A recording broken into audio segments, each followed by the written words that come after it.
balance. The normal balance is the side of the T account that will always show the increase when it's going up. That's called its normal balance. Things go up and they go down. Or does anybody have that problem with cash? Mostly it goes down, right? But when cash goes up, in the language of business, it goes up with a debit. That is its normal balance. For everybody that's not a banker. Those bankers do everything. Anybody have anybody in banking in here? Okay, because it's just opposite down there. But with us, cash goes up with a debit.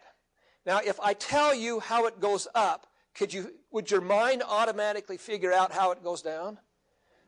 Yeah, it goes down with a credit. I don't even need to tell you that.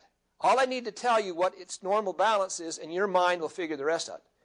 All right, so we don't encumber our mind too much with a lot of details. Okay, now, you see this equal sign right here? All right, the equal sign is like a teeter-totter. Okay, with two people sitting on that teeter-totter. All right, they got to be balanced. It's got to be balanced. It's a teeter-totter. We're paranoid. We write everything twice when we get to the language. When we get to the language, all right? So, everything on the left-hand side of that equal sign has a normal balance on the left-hand side of the T account. Can you believe that? All right? Everything on the left-hand side of that equal sign has a normal balance on the left. Everything on the right-hand side of the T of that equal sign has a normal balance on the right-hand side. Voila. Okay. What's the definition of a debit? What's the definition of a credit? Right. What is the normal balance of a liability? What's the normal balance of owner's equity? What's the normal balance of an asset? Debit. You got it. You got it. Guys, you're on your way. You are on your way as we go around the table to do that. There are a few exceptions. It'll come to you, all right? There are three things now in this little tiny language. It's not hard. Three things in this language that affect your ownership.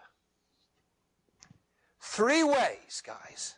Well, actually, there are four ways you can get owner's equity up or down. Okay? Now, what's the definition of owner's equity? The part you own. Your ownership, right? Now, there are four things that affect your ownership. Okay, number one is when your mother gives you money. Or your in-laws give you money, right?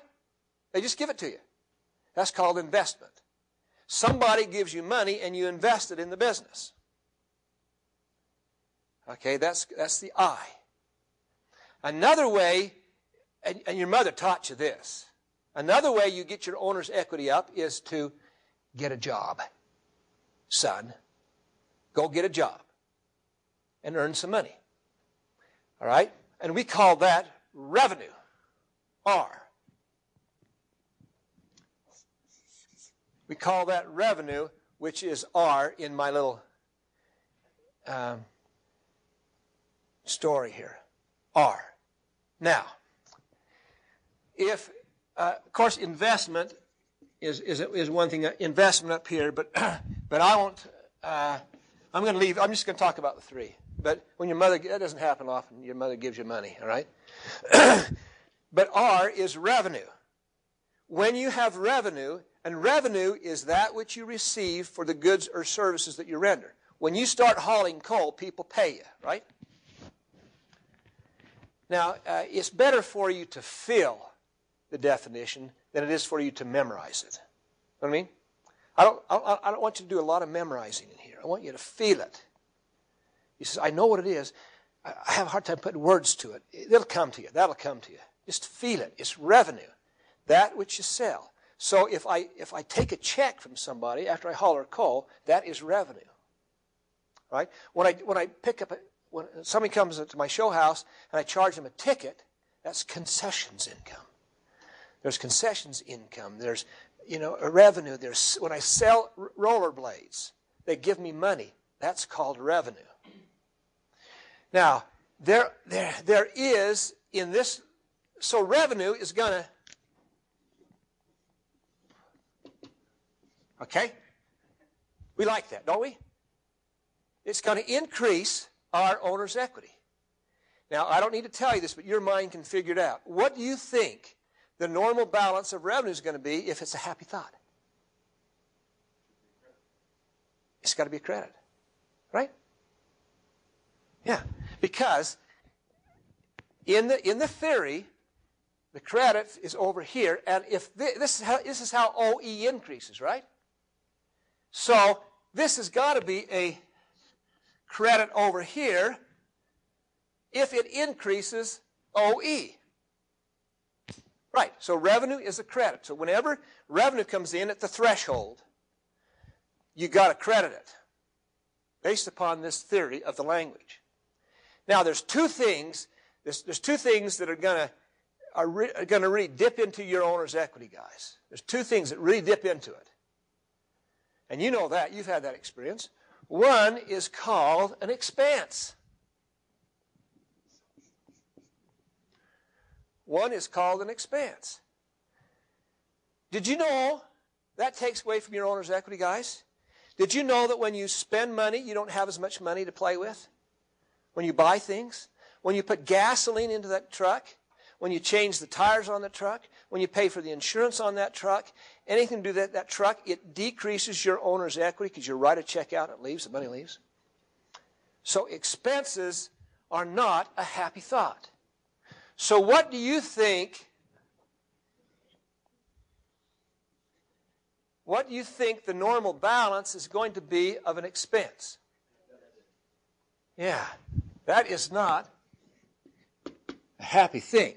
So expenses have to be a debit because they're not a happy thought. It's not a happy thought. All right? Now, another thing that happens is sometimes you take money out of the business and it's not for a business expense. I'm now going to tell you, I'm going to give you a definition of a debit so that we can differentiate it from a drawing. Okay, this is an expense. This is an expense. This lecture used to have a lot more meaning when I was using chalk. Okay, but now we're into this right here. I have a piece of chalk. It's 5 inches long, right? 5 inches long. Each inch was $1. It's $1 an inch. How much did I pay for this chalk? $5. All right. Now, when I bought that chalk and I took it home, it was still brand new and fancy, right? Okay, it was still there. But all I did was I took money and exchanged it for this. I took one asset and exchanged it for another asset. Money for, but it's still there. It's still here, okay? Now, I don't call it an expense yet. In theory, this is hardcore theory, all right? I'll modify that theory when we get into this thing called cash basis and accrual basis, okay, and the IRS. How to fudge on the IRS. When can you call something an expense? All right? Well, you don't, in pure theory, you do not call something an expense until it's no more, until it's been used up. So the using up of an asset is an expense, yes? So buying the gas isn't the expense, because all you did was put the gas in your truck. Right. Right. That's not an expense until it's exhaust. That is right. In pure thinking. Now the question becomes, when can I call it an expense? And we say, the IRS says, okay, we'll let you call it an expense when it goes in the truck. At that point. We'll give you that kind of a leeway for it. All right? It's called expensing versus capitalizing. If you capitalize it, you cannot call it expense until she's no more. Expense, okay, is when it's no more.